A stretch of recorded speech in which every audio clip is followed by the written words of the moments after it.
মোহতারাম দোস্ত আর বুজুর্গ, উনি বলেন যে হুজুর সাল্লাল্লাহু আলাইহি ওয়াসাল্লাম স্পষ্ট করে দিয়ে গেছেন, পরিষ্কার করে গেছেন যে দাওয়াতের কাম কোথা থেকে শুরু করতে হবে, কিভাবে করতে হবে। দাওয়াতের কাম হুজুর সাল্লাল্লাহু আলাইহি ওয়াসাল্লাম তিনটা জিনিসকে বুনিয়াদ বানায় দাওয়াতের কামকে শুরু করছেন।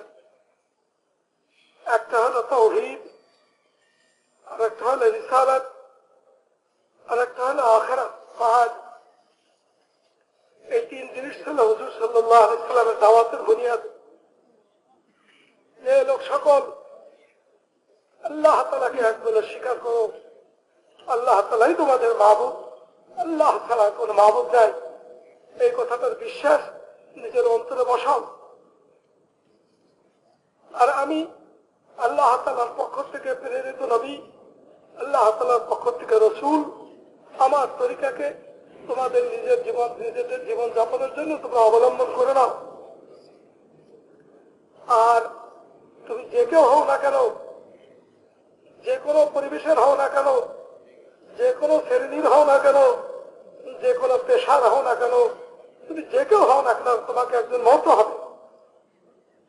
তোমাকে একদিন মরতে হবে, আল্লাহ তাআলার সামনে তোমাকে উঠতে হবে, अल्लाह ताला सामने तुम्हारे हमारे उर्दू समझने वाले यूं सोच करके कि भाई हमने तो सुन ली, अब तो तर्जुमा हो रहा है। देखो दावत यही है, खुद करो दूसरों से करवाओ, गश्त करो दूसरों से गश्त करवाओ, खुद बैठो जमो दूसरों को जमाओ, दावत को समझो। বলেন যে হুজুর সাল্লাল্লাহু আলাইহি ওয়াসাল্লাম এই কথা স্পষ্ট করে দিয়ে গেলেন যে তুমি যে কেউ হও না কেন, তোমাকে মরতে হবে, আল্লাহ তাআলার সামনে তোমাকে হিসাব দিতে হবে, তোমার জীবনে কৃত কর্ম সবকিছু উপস্থিত হবে এবং তার হিসাব দিতে হবে। কারণ এগুলাকে বুনিয়াদ বানানোর কারণ ছিল তারা এক আল্লাহ বিশ্বাসে তারা বিশ্বাসী ছিল না, নবীকে তারা হুজুর সাল্লাল্লাহু আলাইহি ওয়াসাল্লামকে নবী হিসাবে তারা ঈমান রাখতো না, এবং আল্লাহ তাআলার সামনে উঠতে হবে এটা তারা মানত না। তাদের ধারণা ছিল, তাদের বিশ্বাস ছিল এটা যে তারা কখনো হিসাবের জন্য তাদের করতে হবে না, মরে যাবে, শেষ হয়ে যাবে। এই জন্য হুজুর সাল্লাল্লাহু আলাইহি ওয়াসাল্লাম এই তিন জিনিসকে মেহনতের বুনিয়াদ বানিয়ে এই তিন জিনিসের উপর মেহনত শুরু করলেন। মক্কার জীবনে এই তিন জিনিসের উপর দাওয়াতি চলতেছিল, এই তিন জিনিসের দাওয়াত চলতেছিল, কিন্তু দাওয়াতের ময়দান অত নিষ্কণ্টক ছিল না যে হুজুর সাল্লাল্লাহু আলাইহি ওয়াসাল্লাম মেহনত করতেছেন আর হুজুর সাল্লাল্লাহু আলাইহি ওয়াসাল্লাম কোন সমস্যার সম্মুখীন হইতেছেন না, এমন না। হুজুর সাল্লাল্লাহু আলাইহি ওয়াসাল্লাম কঠিন সমস্যার সম্মুখীন মোকাবেলা করতে করতে দাওয়াতের মেহনত করছেন। হুজুর সাল্লাল্লাহু আলাইহি ওয়াসাল্লামের পথে কাটা বিছানা হয়তো, হুজুর সাল্লাল্লাহু আলাইহি ওয়াসাল্লাম শারীরিকভাবে লাঞ্ছিত হয়েছেন। হযরত বিলাল রাদিয়াল্লাহু তাআলা আনহুকে এমন নির্যাতন করা হয়েছে যে ওই জমানার বিবেকবান মানুষেরা বলছে যে কোন ইতিপূর্বে কোন মানুষ কোন পশুর উপরে এরকম নির্যাতন করেনি। হযরত বিলাল রাদিয়াল্লাহু তাআলা আনহু কেমন অবস্থা ছিল? হযরত বিলাল রাদিয়াল্লাহু তাআলা আনহু যখন ঈমান গ্রহণ করলেন আর উনি বললেন যে আমি তো আসল জিনিসকে পেয়ে গেছি, ঈমানের নূর পাইছি, ঈমানের স্বাদ আর ঈমানের মজা পাইছি। উমাইয়া ইবনে খালদ আল্লাহ তাআলার এক দুশমন ছিল, এই দুশমনের সম্পদে ছিল ভরা, সম্পদের শেষ নাই। তার দেশে বিদেশে ব্যবসা ছিল, 12টা ব্রাঞ্চ ছিল মক্কাতে। ওই 12 ব্রাঞ্চের থেকে টাকা সন্ধ্যার সময় হিসাব দিকে আসত। সে কসম খেয়ে খেয়ে বলত আমি এবং আমার সম্পদ, আমি এবং আমার সম্পদ আর আমার সন্তান, আমার সম্পদের পাই একমাত্র মুহাম্মদুর রাসূলুল্লাহ, মুহাম্মাদের দ্বীনকে যাতে প্রতিষ্ঠিত না করতে পারে, মুহাম্মাদের মতবাদ যাতে দুনিয়াতে না চলতে পারে, এটাকে ঠেকানোর জন্য। এই উমাইয়া ইবনে খালদ মক্কাবাসীদেরকে একত্রিত করে হযরত বিলাল রাদিয়াল্লাহু তাআলা আনহুকে শাস্তি দেওয়ার জন্য 3টা শিফট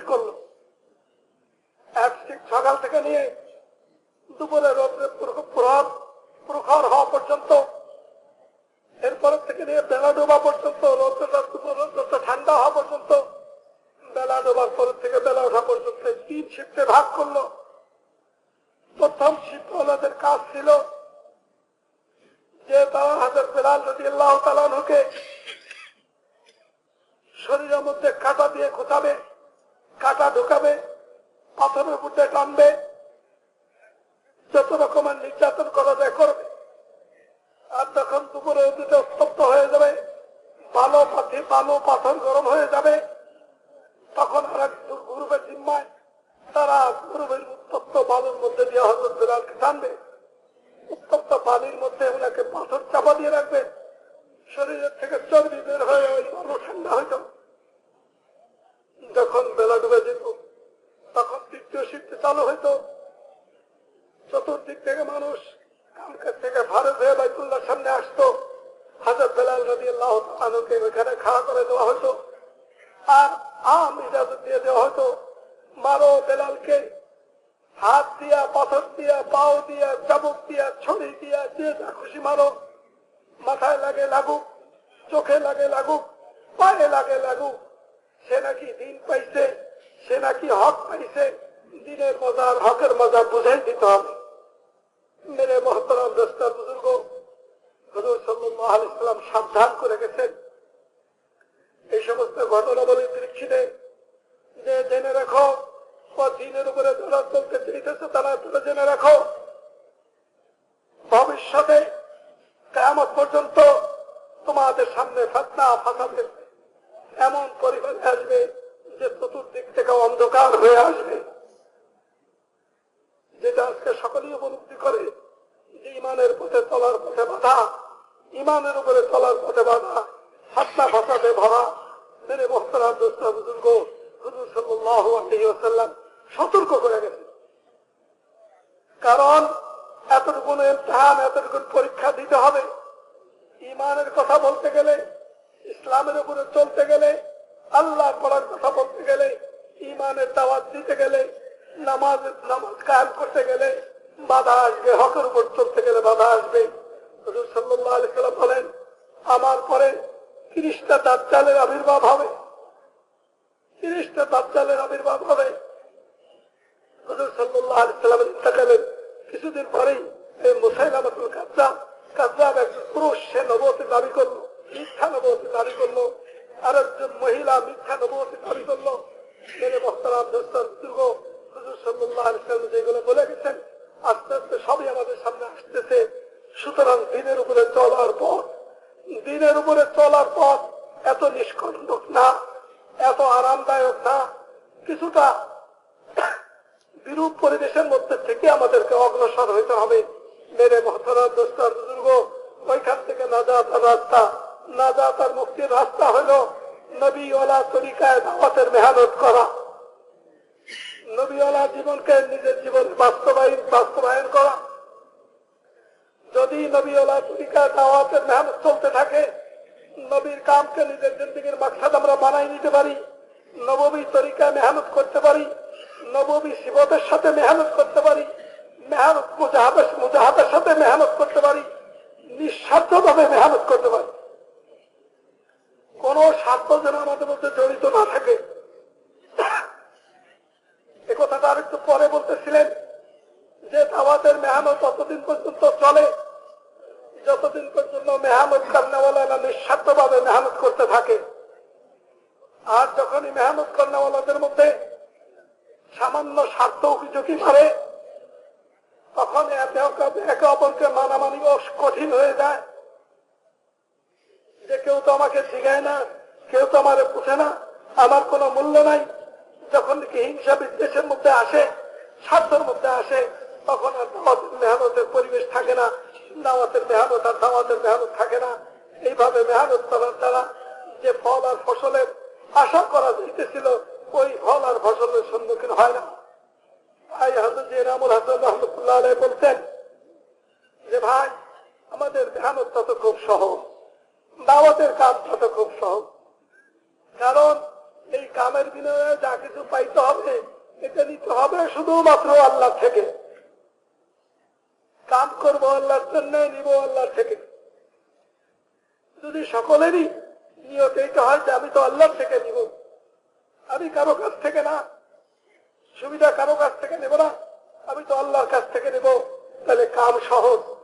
আর যখন নাকি কাম করতে করতে পোস্ট চায়, পজিশন চায়, মাকাম চায়, স্বার্থ উদ্ধার করতে চায়, মেরে মহতরাম দুর্গ, কাম কঠিনের থেকে কঠিন। তাই হযরত রহমতুল্লাহ আলাইহি একটা কথা বলতেন, নবুয়তি মেহনত আর দার্শনিকদের মেহনত মধ্যে পার্থক্য আছে। নবুয়তি মেহনত হল নবী যেরকম দিন মানুষের মধ্যে চান, যেরকম সিফত মানুষের মধ্যে দেখতে চান, যেরকম আচার আচরণ মানুষের মধ্যে দেখতে চান, ওইটা সর্বপ্রথম নিজের ভিতরে এনে দেখা, নমুনা হিসেবে পেশ করেন। যেরকম আমল মানুষের মধ্যে দেখতে চান, ওই রকম আমল সর্বপ্রথম নিজে করেন। যেরকম নামাজ উম্মতের মধ্যে দেখতে চান, ওই রকম নামাজ পড়ে নবীজি বলতেছেন যে সাল্লু কামা রাআইতুমুনি উসাল্লি, এইরকম নামাজ পড়ে যেরকম নামাজ পড়লাম। আর দার্শনিকদের কাম হলো একটা ফর্মুলাকে আবিষ্কার করে দেয়, এখন তোমরা এটাকে বাস্তবায়ন করো, আমার জীবনকে তোমরা দেখো না। মেরে মহতরাম বুজুর্গ, এই জন্য বারংবার উনি একটা কথা বলতেছেন, হয়তো উনি যতবার বলছেন অতবার আমি নাও বলতে পারি, ভুলে যেতে পারি। একটা কথা বলছেন, সেটা হলো নবীওয়ালা কাম যতদিন পর্যন্ত নববী তরিকায় নবীওয়ালা সিফাতের সাথে মুজাহাদার কোরবানির সাথে একমাত্র আল্লাহ তাআলাকে রাজি করার জজবায় এই কাম করতে থাকবে, এতদিন পর্যন্ত ফল ওইটাই যে ফল হুজুর সাল্লাল্লাহু আলাইহি সাল্লামের জামানাতে ফলছে। কারণ যেমন নাকি মেসাল দিতেন হযরত ইলিয়াস রাহমাতুল্লাহ আলাইহি, মেসাল দিতেন লেবু দিয়া, যে একটা লেবু এটা যদি একজন আনপড় মানুষের চিপে তিতা রস বের হবে, একজন শিক্ষিত মানুষের চিপ দেয় তিতা রস বের হবে, একজন শহরের মানুষের চিপে তিতা রস বের হবে, গ্রামের মানুষের চিপে তিতা রস বের হবে, বয়সী মানুষের চিপে তিতা রস বের হবে, বাচ্চা চিপ দেয় তিতা রস বের হবে, পুরুষ চিপ দেয় তিতা রস বের হবে, মহিলা চিপ দেয় তিতা রস বের হবে। আলেম, মুহাদ্দিস, শেখুল হাদিস, উস্তাদুল আসাতিজা, আল্লামা, যে কেউ টিপ দিলে তিতা রস বের হবে। আরবের মানুষ টিপ দিলে তিতা রস বের হবে, আজের মানুষ টিপ দিলে তিতা রস বের হবে, কারণ এটা লেবুর মধ্যে রাখা আছে। অনুরূপ ভাবে নবীর মেহনতের মধ্যে সুখ, শান্তি, নিরাপত্তা, উলফত, মহব্বত, দুনিয়া আখিরাতের কামিয়াবি, মেরে মোহতারাম দোস্ত বুজুর্গ রাখা আছে। কিন্তু ওই তরিকায়, ওই পদ্ধতিতে, ওই সিফতের সাথে করতে হবে।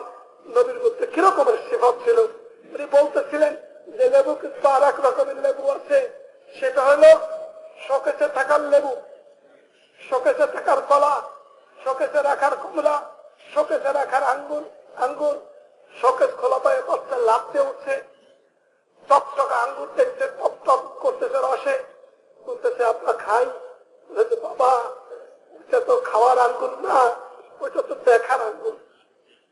মেরে মোহতারাম দোস্ত বুজুর্গ, নবীওয়ালা কাম যদি নবীওয়ালা সিফাতের সাথে না হয়, কোন হীন স্বার্থ উদ্ধারের জন্য হয়, নিজেকে প্রতিষ্ঠিত করার জন্য, নিজের প্রভাব দিয়ে সকলকে প্রভাবিত করার জন্য, বা অন্য আসাবিয়ত যদি থাকে, স্বজন প্রীতি থাকে, আঞ্চলিকতা থাকে, আপন পরের মধ্যে পার্থক্য থাকে, কাছে দিয়ে ঘুরঘুর যারা করে তাদের সাথে একরকমের আচরণ, নতুন যারা আসলো তাদের সাথে আর এক রকমের আচরণ যদি থাকে, মেরে মোহতারাম দোস্ত বুজুর্গ, এটা হইল শোকেসে রাখার নবীওয়ালা মেহনত হবে। এর কোন ফল ফসল দুনিয়া মানুষে দেখবে না, এর দ্বারা দুনিয়ার অন্ধকার দূর হবে না, ফিতনা ফাসাদ খতম হবে না। নবীওয়ালা সিফত নবী নিজে পয়দা করে দেখাইছেন যে কেমন হইতে হবে। বলেন যে কাফেররা যে অবিশ্বাস করতো, তাদের বিশ্বাস ছিল যে কিয়ামতের দিনে তাদেরকে উঠতে হবে না, তাদের পুনর্জীবিত হইতে হবে না। আল্লাহ তাআলা বলেন যে হে তারা বলে যে কখনো তারা উঠবে না। আপনি তাদেরকে বলেন আমার রবের কসম, লাতুবআসুন্না সুম্মা লাতুনাব্বাউন্না, আমি অবশ্যই তাদেরকে আবার পুনর্জীবিত করব এবং সকল আমল সম্বন্ধে তাদেরকে অবগত করব, সকল আমলের ফল মজা আমি তাদেরকে দেব। কুল্লা ইনসানিন আলজামনাহু তায়রাহু ফি উনুকিহি ওয়া নুখরিজ লাহু ইয়াওমাল কিয়ামাতি কিতাবান ইয়ালকাহু মানশুরা ইকরা কিতাবাক কাফা বিনাফসিকা আল-ইয়াওমা আলাইকা হাসিবা। প্রত্যেকটা মানুষকে তার আমলের হাত তার মাথার মধ্যে পড়াই দেওয়া হবে, সকলেই এদের পড়তে পারবে। আল্লাহ তাআলা বলবেন, ইকরা কিতাবাক, তোমার আমলকে পড়ো, তোমার হিসাবের জন্য তুমি যথেষ্ট। মেরে মুহতারাম দোস্ত বুজুর্গ, আল্লাহ তাআলা জানেন, আল্লাহ তাআলা জানতেছেন, আল্লাহ তাআলা দেখেন, আল্লাহ তাআলা দেখতেছেন। আমার সকল অবস্থা সম্বন্ধে আল্লাহ তাআলা জানেন, আমার ভিতর আল্লাহ তাআলা জানেন, আমার বাহির আল্লাহ তাআলা জানেন, আমার ভিতরের নিয়ত আল্লাহ তাআলা জানেন, আমার মানুষের অন্তরালে চলাফেরার গতি আর আমার চিন্তা ভাবনার অবস্থা আল্লাহ তাআলা জানেন। মেরে মুহতারাম দোস্ত বুজুর্গ, আরশবাহী ফেরেশতা 8 জন ফেরেশতা আছে, আল্লাহ তাআলা আরশকে বহন করে আছে। তারা আল্লাহ তাআলা তাসবিহ পড়ে, সুবহানাকা ওয়া বিহামদিক আলা ইলমি বা'দা কুদরতিক। মহান সুবহান সেই নাম, সমস্ত রকম দোষত্রুটি মুক্ত এবং যিনি সমস্ত প্রশংসার অধিকারী। আপনার ওই বুদ্ধবারের উপরে আমরা আপনার তারই প্রশংসা করতেছি যে আপনি সবকিছু করার ক্ষমতা রাখেন। আপনি অতীতে কমকে ধ্বংস করে দিচ্ছেন, মাটির মধ্যে ধসাই দিচ্ছেন, দুনিয়ার থেকে শেষ করে দিচ্ছেন, পাথর দিয়ে তাদেরকে নিশ্চিহ্ন করে দিচ্ছেন।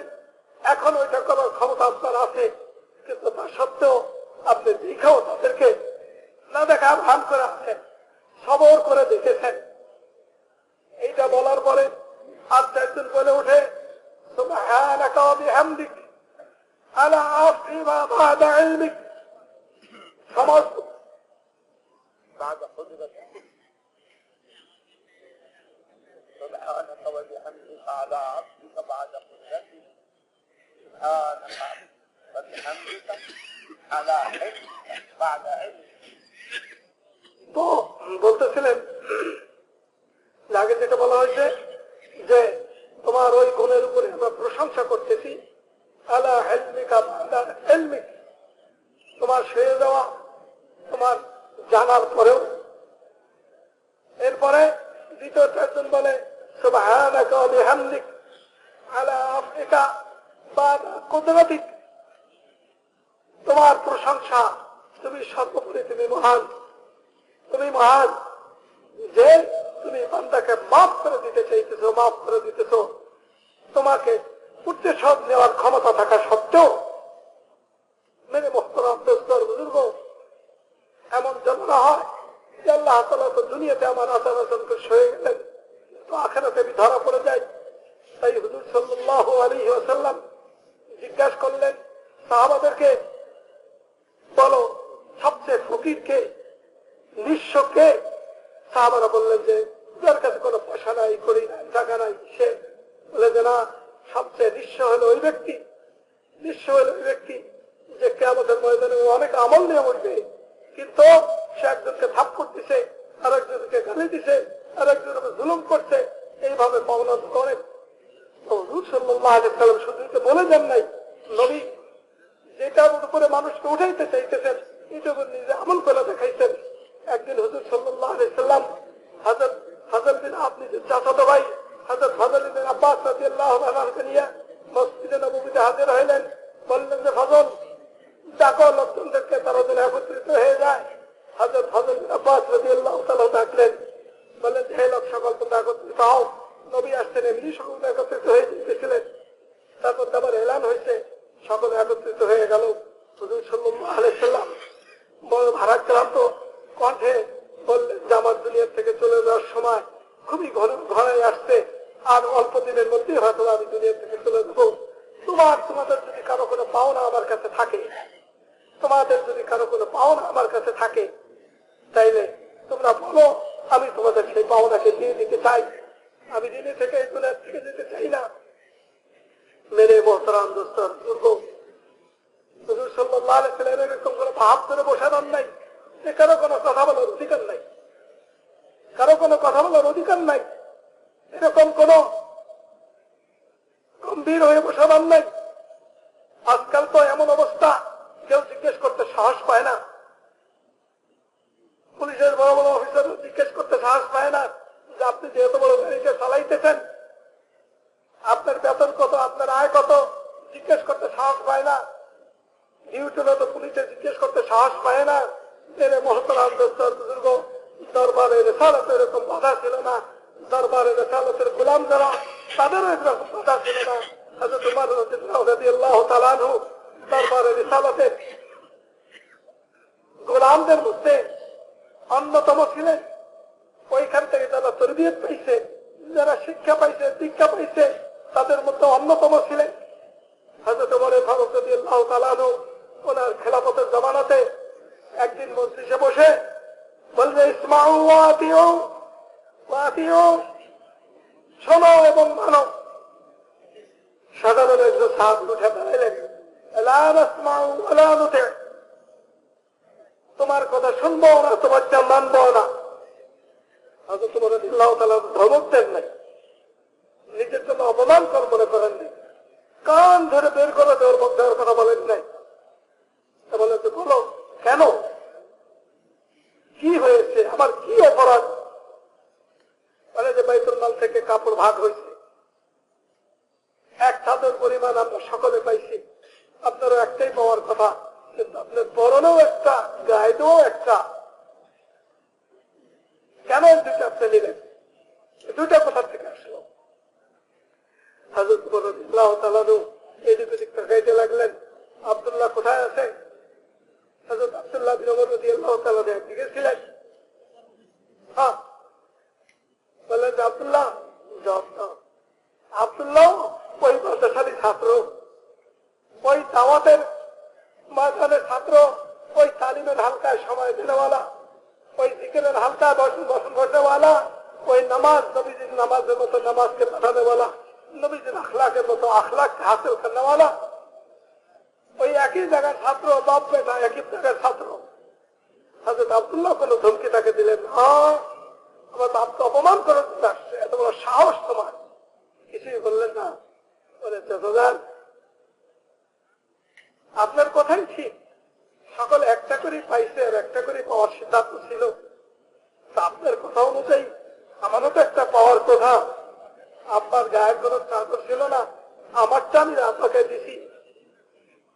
সাথে সাথে ওই সাহাবী বলতেছেন, আসমাউ ওয়া আতিউ, হে আমিরুল মুমিনিন, বলেন আপনি যা বলেন তাই শুনবো, যা বলেন তাই মানবো। মেরে মোহতারাম দোস্তার বুজুর্গ, ওমর কি জন্মকাল থেকে এরকম ছিল? ওমরের জন্মকাল থেকে এরকম ছিল? ওমর সম্মত মক্কাতে প্রচলন ছিল শয়তানুম মিন শায়াতিনিল মক্কা, মক্কার শয়তানের মধ্যে থেকে একটা শয়তান।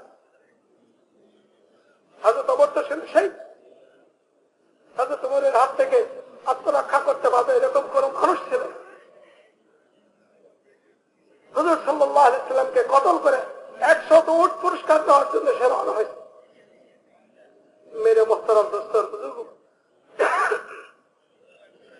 দায়ীর এগুলো দেখার কথা না। দায়ী তো হইল তার উপরে যে কাজ দেওয়া হয়েছে ওটা সে করতে থাকবে। কে তাকে পারতে আসলো, কে তাকে অপমান করতে চায়, কে তার বিরুদ্ধে দল গঠন করতেছে, এর কোনো খবর নাই। হুজুর সাল্লাল্লাহু আলাইহি সাল্লামের কোনো খবর নাই মক্কায় কি পরামর্শ হইতেছে। যারা ইসলাম কবুল করছে তাদেরকে দ্বীনি তালিম দিতেছেন নবীজি। মানুষের জানতো না যে ওমরের মধ্যে পরিবর্তন এসে গেছে। এক বুড়ি হিজরত করতেছিলেন, ওমরের সাথে দেখা হলো। আমার ওই বুড়িকে জিজ্ঞেস করতে, আম্মাজি কোথায় যাইতেছ? ওই বুড়ি আল্লাহর বান্দি, সে বলতেছে এখানে আমার থেকে কোনো লাভ নেই, যেখানে আমি আমার দ্বীনের মেহনত করতে পারি না, আমি দাওয়াতের কাম করতে পারি না, যেখানে আমার দ্বীনি স্বাধীনতা নাই, এখানে থাকবো না, এখান থেকে আমি চলে যাব। রাদিয়াল্লাহু তাআলা বললেন, সাহিবিকিল্লাহ, আল্লাহ তাআলা তোমাকে সাহায্য করেন। এই কথাটা স্বামী যখন শুনলো, বলে যে বলে কি, ওমর এই কথা বলছে যে মক্কাতে একটা কথার আওয়াজ ছিল যে যদি কোনোদিন তোমরা এই কথা শোনো, যেহেতু তার বাবার নাম খাত্তাব, খাত্তাবের গাধাটা কলমা পড়ছে, মুসলমান হয়ে গেছে, বিশ্বাস দেও, কিন্তু ওমরের কথা যদি শোনো যে ওমর কলমা পড়ছে, তাহলে তো বিশ্বাস দেও না। এই ঘোষণা করে দিয়েছিল সে। সাল্লাল্লাহু আলাইহি সাল্লামের গর্দন আনতে গেছে, কলার ধরে ঝাঁকি দিয়ে বলছে যে ওমর, বলার সাথে সাথে ওইখানে কলমা পড়তেছে, আশহাদু আল্লা ইলাহা ইল্লাল্লাহ ওয়া আশহাদু আন্নাকা রাসূলুল্লাহ, আমি সাক্ষী দিতেছি আল্লাহ ছাড়া কোনো মাবুদ নাই, সাক্ষী দিতেছি আপনি নিশ্চয়ই আল্লাহ তাআলার রাসূল। মেরে মোহতারাম দোস্ত বুজুর্গ, দাওয়াতের কাম যখন তার রাসূল মতো চলতে থাকবে, দাওয়াতের কামের মধ্যে যে ফলাফল রাখছেন, ওই ফলাফল সর্বত্র ক্রমান্বয়ে ওই ফলাফল জাহির হইতে থাকবে, ওই ফলাফল জাহির হইতে থাকবে, ওই ফলাফলকে কেউ ঠেকাইতে পারবে না, ওই ফলাফল জাহির হবেই। মেরে মোহতারাম দোস্ত বুজুর্গ, হুজুর সাল্লাল্লাহু আলাইহি সাল্লাম ঘোষণা করলেন। এক স্বামী দাঁড়াই গেলেন। ওই দরবারে কোনো বাধা ছিল না, ওই দরবারে কোনো অস্তিত্ব ছিল না, সকলেরই সমান অধিকার ছিল, সকলেরই সমান অধিকার ছিল। মেরে মোহতারাম দোস্ত বুজুর্গ, হযরত সালমান ফারসি রাদিয়াল্লাহু তাআলা আনহু অগ্নি পূজা করতে করতে বিরক্তি এসে গেল। উনি ওই পারস্য থেকে বেরিয়ে পড়লেন, আসমানি কিতাব যাদের কাছে আছে তাদের কাছে চলে যাব। এক পাদ্রীর কাছে গেলেন, সে পাদ্রীর খেদমত করতে করতে শেষে মারা গেল। আরেকজনের কাছে গেলেন, সেও মারা গেল। আরেকজনের কাছে গেলেন, সেও মারা গেল। আর প্রত্যেকের কাছে উনি জিজ্ঞেস করতেন যে আমি তোমার পরে কার কাছে যাব, সে একজনের কথা বলে দিত। এইভাবে করতে করতে চতুর্থ জনের কাছে গেল। চতুর্থ দিন যখন মওতের সময় হয়েছে, তাকে বলতেন তোমার পর আমি কার কাছে যাবো, তুমি তো মরতেছ। উনি বললেন যে আর কারো কাছে যাওয়া লাগবে না, আখির নবী সাইয়্যিদুল আম্বিয়া মুহাম্মদুর রাসূলুল্লাহ সাল্লাল্লাহু আলাইহি সাল্লাম আসার সময় হয়ে গেছে। আরবে জন্ম নেবে, আরবে জন্ম নেবে, ওই আরবে চলে যাও। বলে যে তাকে চিনবো কেমনে, আমি তো দূরের একজন লোক, আমি তো ওই আরবের লোক না, আমি চিনবো কেমনে তাকে। বলে যে তার মধ্যে তিনটা আলামত তুমি পাবা। এক নম্বরে আলামত হইল সদকাকে ঘৃণা করবে, সদকাকে গ্রহণ করবে না, হাদিয়া হইলে আনন্দ গ্রহণ করবে। দুই নম্বরে এক নম্বরে আলামত হলো সদকাকে গ্রহণ করবে না, উপেক্ষা করে দিবে। দুই নম্বরে আলামত হলো হাদিয়াকে গ্রহণ করবে। তিন নম্বরের আলামত হলো তার পিছে ঘাড়ের সামান্য নিচে দুই বাহুর মাঝখানে ওই কবুতরের ডিমের মতো উঁচু একটা জায়গা আছে, মহানে নবুয়ত হলো এটা। এটা হলো তিন নম্বরের আলামত। ওই পাদ্রী মারা গেল। হযরত সালমান রাদিয়াল্লাহু তাআলা আনহু আরবের দিকে রওনা দিলেন। চলতে চলতে কিছু মানুষের সাথে দেখা হলো। কোথায় যাও? বাংলাদেশের ইজতেমায় যাই। আচ্ছা, ওই ইজতেমাতে কি হয়? বলে এখানে আল্লাহ রাসূলের কথা হয়, আল্লাহ নবীর তরিকা অনুযায়ী চলার জন্য মানুষদেরকে উদ্বুদ্ধ করা হয়। ওইখানে আল্লাহ রাসূল নবীর নকশা মানুষের চলে জিন্দেগি পরিবর্তন করে। বলে যে আমিও যাবো। বলে অনেক কষ্ট করতে, বলে হোক আমিও যাবো। হযরত সালমান রাদিয়াল্লাহু তাআলা পেয়ে গেলেন। কোথায় যাও তোমরা? বলে আমরা আরবে যাই। বলে আমিও তোমাদের সাথে যেতে চাই। বলে চলো। কিছুটা যাওয়ার পরে তারা সব ছিল একজোটের, উনি হইলেন আলাদা। ভালো মন্দ সব জায়গায় সকলের মানুষ আছে, দুষ্ট লোকের শেষ নাই, দুষ্ট লোকও সব জায়গায় আছে। একজনে বললো যে পয়সা করি শেষ হয়ে গেছে, হিসাব করে খাইতে খাইতে এখন তো আর কোমর সোজা রাখা যায় না, এক কাম করো, ওইটা তো ঠিকানা ছাড়া দূরের থেকে আসছে, কেউ কারোই আপন না, পরিচিত না, ওইখানে বিক্রি করে খাও। হযরত সালমানকে গোলাম হিসাবে বিক্রি করে দিল। এক ইহুদি ওনাকে কিনে নিয়ে গেল, কিনে নিয়ে তাকে খেদমতে লাগাইলো। ডিউটি 6 ঘন্টা 8 ঘন্টা ডিউটি না, দৈনিক 16-17 ঘন্টা ডিউটি করবে। কি গোলাম আমার পশুর মধ্যে কোনো পার্থক্য নাই, পশুর যেমন কোনো বক্তব্য নাই, বলার কোনো ক্ষমতা নাই, ওই জমানের গোলামেরও বলার কোনো ক্ষমতা ছিল না। মেরে মোহতারাম দোস্তার বুজুর্গ, হযরত সালমান রাদিয়াল্লাহু তাআলা একা মানুষ, তার জিম্মা হলো পুরা বাগানে পানি দেওয়া, তার জিম্মা হলো যেখানে যে ফলটা পাকে ওটাকে পেড়ে নিয়ে আসা। একদিন গাছে উঠছে, ফল পাকতেছে, এর মধ্যে ওই মালিকের চাচাতো ভাই আসছে, মালিক বসে রয়েছে, আবার খায় নাকি, মালিক বসে রয়েছে, তার চাচাতো ভাই আসছে, বলে যে শেষ হয়ে গেল, আমাদের তো আর কিছু আমাদের চলবে না, আখেরি নবীর আবির্ভাব হয়েছে, দলে দলে মানুষ তার কাছে যাইতেছে, তার উপরে ঈমান আনতেছে, এখন আর আমাদের সরকারি মাতরি চলবে না। হযরত সালমান রাদিয়াল্লাহু তাআলা ওই গাছের মাথার থেকে শুনতেছে, বলতেছে বাবা, আরে আমার ভাগ্য কাছাকাছি পৌঁছে গেছি। গাছের থেকে নেমে একটা অবসর সময় মালিককে বলতেছে যে আমার একটু অল্প সময়ের জন্য সুযোগ দেন, আমি একটু ঘুরে আসি। একটু তিরিক্ষি আছে, এখন ছুটি দেবে না, আর একদিন শুধু ছুটি নিয়ে গেছে, সামান্য কিছু খেজুর নিয়ে গেছে, অনেক লোকের মধ্যে বসা। বললেন যে আমি তো একজন বিদেশে বাইরের থেকে আসছেন, এখানে তো আপনাদের কোনো বাগ বাগিচা নাই, জায়গা টাকা নাই, এটা কিছু সব গান খেজুর এটা আপনি নেন। নবীজি মুখে হাসি দিয়ে বলতেছেন, আল্লাহ তাআলা তোমার মালের মধ্যে করতে, আমি সদকা খাই না, সদকা গ্রহণ করি না, তোমার মালের জন্য খুব দোয়া করে দিলাম। সালমান রাদিয়াল্লাহু তাআলা খুশির ঢেউ বাওয়া শুরু হয়ে গেছে। আরে একটা তো আলামত পেয়ে গেছি। ওই সেই পাদ্রীর এক কথা সত্য হয়েছে। ওই দিন ফিরে গেলেন, আবার কয়েকদিন পরে আসলেন, এসে বললেন যে আপনার বাইরের থেকে মেহমান আসছেন শুনছি, তা আমি আপনাদের জন্য কিছু হাদিয়া নিয়ে আসছিলাম, খেজুর, আমার নিজের কামাই করা জিনিস, সন্দেহ নাই, আপনি যদি মেহরবানি করে গ্রহণ করতেন। বলে হ্যাঁ, আল্লাহ তাআলা তোমার কামাইতে বরকত দেখ, হাদিয়া হইলে রেখে দাও, দিয়ে দাও। এইবার তো আনন্দ আরো, যে দুইটা তো আলামত পাইলাম, এখন আর একটা পাওয়ার জন্য মাঝে মাঝে যাইতেন, মানুষ নবীজির সামনে বসার চেষ্টা করত, আর হযরত সালমান পিছনের দিকে বসার চেষ্টা করতেন। মেরে মোহতারাম দোস্ত বুজুর্গ, কারো মধ্যে যদি হকের তলব থাকে, হক পাইতে চায়, হকের উপরে চলতে চায়, হক জানতে চায়, হককে মানতে চায়, পরিবেশ পরিস্থিতি যত প্রতিকূল হোক না কেন, যত উল্টাই হোক না কেন, আল্লাহ তাআলা তার জন্য রাস্তা দিয়ে দেন। একদিন সালমান রাদিয়াল্লাহু তাআলা পেছনে যে বসছেন, চাদর আস্তে আস্তে এদিকে নেমে গেছে, চাদর পিছনের দিকে নেমে গেছে।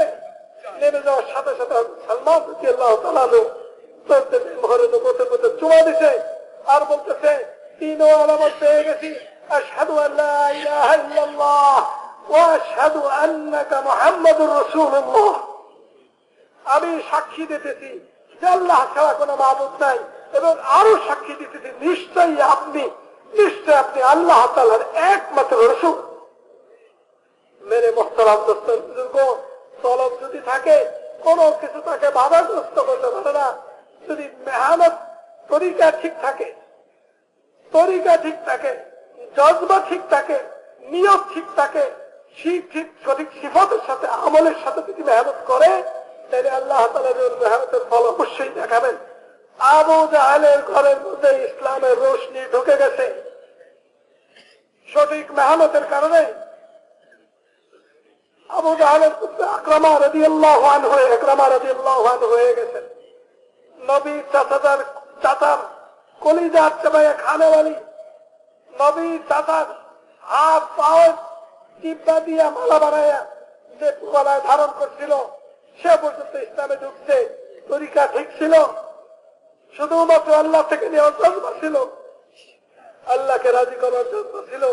দুনিয়ার কোন লোভ ছিল না, দুনিয়ার কোন লালসা ছিল না, দুনিয়ার কোন আশা দিয়ে ছিল না, আঞ্চলিকতা ছিল না, স্বজন প্রীতি ছিল না, একজনকে সরানো আর একজনকে বাড়ানো, এরকম কোন প্রমাণতা ছিল না।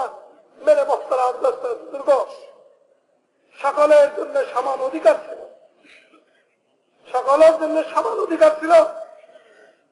নবী বললেন যে তোমাদের মধ্যে কারো যদি পাওনা থাকে তো আমার কাছে বলো। একজন বললেন যে ইয়া রাসূলুল্লাহ, আপনি অমুক দিন অমুকের মাধ্যমে আমার জন্য খেজুর পাঠাইছিলেন, আমি সেই খেজুর পাই নাই। হুজুর সাল্লাল্লাহু আলাইহি সাল্লাম হযরত ফজল রাদিয়াল্লাহু তাআলা বললেন, ফজল ওনার খেজুরটা ওনাকে দিয়ে দাও। আর একজনে বললেন যে ইয়া রাসূলুল্লাহ, আপনি একদিন আমাকে খোঁচা দিয়েছিলেন, আমি বড় ব্যথা পাইছিলাম। তো বললেন তুমিও প্রতিশোধ নিয়ে নাও। বলে যে ইয়া রাসূলুল্লাহ, আমি কেমনে প্রতিশোধ কেমনে হবে? আপনি যখন আমাকে খোঁচা দিলেন তখন আমার গায়ে কোনো কাপড় ছিল না, আপনার গায়ের মধ্যে চাদর। নবীজি সাথে সাথে গায়ে থেকে চাদর মোবারককে ফেলে দিলেন। বললেন যে তোমার যেইভাবে খুশি ওইভাবে তুমি প্রতিশোধ নিয়ে নাও, কারণ আখিরাতের মাসলা বহুত কঠিন। আখিরাতের মাসলা বহুত কঠিন, ওইখানে মাপ করার কোনো সুযোগ নাই। মেরে মোহতারাম দোস্তর বুজুর্গ, দুনিয়াতে যদি এক কথা কেউ সত্য বলে বলুক, সে দিতে পারলে কোনো সমস্যা নাই। কিন্তু কারো যদি কোনো দাবি থেকে থাকে, কারো হক কষ্ট যদি আমি করে থাকি, তাইলে কিয়ামতের ময়দানে প্রতিশোধ দিতে হবে। তাদের খুলে দেওয়া মাত্র সাহাবীকে নবী থেকে পেরেশানি প্রতিশোধ নেওয়ার জন্য বলছেন, মাথার মধ্যে ছিল অন্য জিনিস। সাহাবারা বড় ছিলেন, এক দৌড় দিয়ে মহারণে চুমে দিয়ে ধরছে। মেরে মোহতারাম দোস্তর বুজুর্গ, তারপরে নবীজি ঘরে গেলেন, উম্মাহাতুল মুমিনিনদেরকে একত্রিত করলেন, বলে যে দুনিয়ার থেকে চলে যাওয়ার সময় হয়ে গেছে, তোমাদের কারো উপরে দাবি দেওয়া পাওনা যদি থাকে আমার উপরে, তা তোমরা এটাকে নিয়ে নাও। আমি তোমার থেকে আখিরাতের জন্য নিজেকে ফারেক করতে চাই, আখিরাতের জন্য আমার উপরে কোনো দাবি থাকে না। মেরে মোহতারাম দোস্তর বুজুর্গ, ওই নবীজি বলছিলেন যে ফকির হইল ওই লোকটা যে কিয়ামতের ময়দানে উঠবে আর অভিযোগের সারি সারি অভিযোগ তার বিরুদ্ধে থাকবে। অমুককে থাপড় দিচ্ছে, অমুককে গালি দিচ্ছে, অমুককে অপমান করছে। আল্লাহ তাআলা জাযায়ে খায়ের করে ওলামাদেরকে, ওলামারা এই হাদিসের ব্যাখ্যা বলতেছেন, এমনও হইতে পারে সরাসরি সে তো থাপড়টা দেয় নাই, কিন্তু তার ইশারা, তার ইঙ্গিতে, তার পরামর্শে, তার কুপরামর্শে আরেকজনে যে মারছে, কিয়ামতের ময়দানে যে ইশারা করছে, ইঙ্গিত করছে, পরামর্শ দিচ্ছে, সেই প্রকৃতপক্ষে সেও থাপ্পড় মান্নাওয়ালাদের মধ্যে সমান হবে, তার থেকে আল্লাহ তাআলা বিনিময় নেবেন। মেরে মোহতারাম দোস্তর বুজুর্গ, হুজুর সাল্লাল্লাহু আলাইহি সাল্লামের জামানাতে দূরের কাছের কোনো পার্থক্য ছিল না, নতুন পুরানার কোনো পার্থক্য ছিল না। হযরত সালমান রাদিয়াল্লাহু তাআলা খন্দকের যুদ্ধের সময় মুসলমান হিসেবে মুসলমানদের কাতারে বসা, মশালার থেকে ওনাকে দূরে সরাইতেন নাই। যাও যাও যাও, নতুন থেকে নতুন মুসলমান হয়েছ, আসছো, ওই দূরে থাকো, এখানে আমাদের মশলা হইতেছে না। আরে রায় তো ওনার থেকেও নেওয়া দরকার, রায় ওনার থেকেও নেওয়া দরকার। সালমান রাদিয়াল্লাহু তাআলার রায় অনুযায়ী মদিনার দিকে পরীক্ষা খনন করা হইল, খন্দ খোঁজা হইল। যে খন্দ খোঁজার মধ্যে সাহাবারা মদিনাতে বসে বসে ইসলামের ভবিষ্যৎকে দেখলেন। রোম জয় হবে, পারস্য জয় হবে, এই সব কিছু সাহাবারা মদিনাতে বসে দেখতে পারলেন। হযরত সালমান রাদিয়াল্লাহু তাআলা রায়ের কারণে মেরে মোহতারাম দোস্তর বুজুর্গ, দাওয়াতের মেহনত যতদিন পর্যন্ত রসুল মতো হবে, দাওয়াতের মেহনত যতদিন পর্যন্ত মেহনত করনা হলো, আমল করার নিজে যা দাওয়াত দিতেছে তার উপর আমল করতে করতে করবে, তার ইমানটা নবীর মতানো ইমানের মতো হবে, তার নামাজটা নবীর মতানো নামাজের মতো হবে, তার এলেম নবুয়তি এলেমের দ্বারা সে নিজের মধ্যে নবুয়তি এলেমের দ্বারা সে এলেম হাসিল করে সে আলেম হবে। মেরে মোহতারাম দোস্তর বুজুর্গ, যার জিকির নবীর জিকিরের মতো হবে, মসজিদে নববীর জিকিরের হালকার মতো হবে, তালিমের হালকা মসজিদে নববীর হালকার মতো হবে। মেরে মোহতারাম দোস্তর বুজুর্গ, যার লেনদেন মুআমালাত মুআশারাত মতো হবে, যার ভেতরে জজবা একমাত্র আল্লাহ তাআলার রাজির জন্য হবে, দুনিয়ার এক পয়সা, দুনিয়ার কোনো কিছুর জন্য না হবে। তো মেহনত যদি হইতে থাকে, কিয়ামত পর্যন্ত এরকম মেহনতের ফলাফল আল্লাহ তাআলা দুনিয়াতে দেখাইতে থাকবেন। যেমনি ভাবে কিয়ামত পর্যন্ত লেবু চিপলে ওই টিপের রস বের হইতে থাকবে, অনুরূপ ভাবে কিয়ামত পর্যন্ত শহীদ মেহনতের মেহনতের ফলাফল দুনিয়াতে হইতে থাকবে। দলে দলে মানুষ ঈমান আর ইসলামের দিকে আকৃষ্ট হয়ে ঈমান আর ইসলামের ছায়া তলে জায়গা দিতে থাকবে।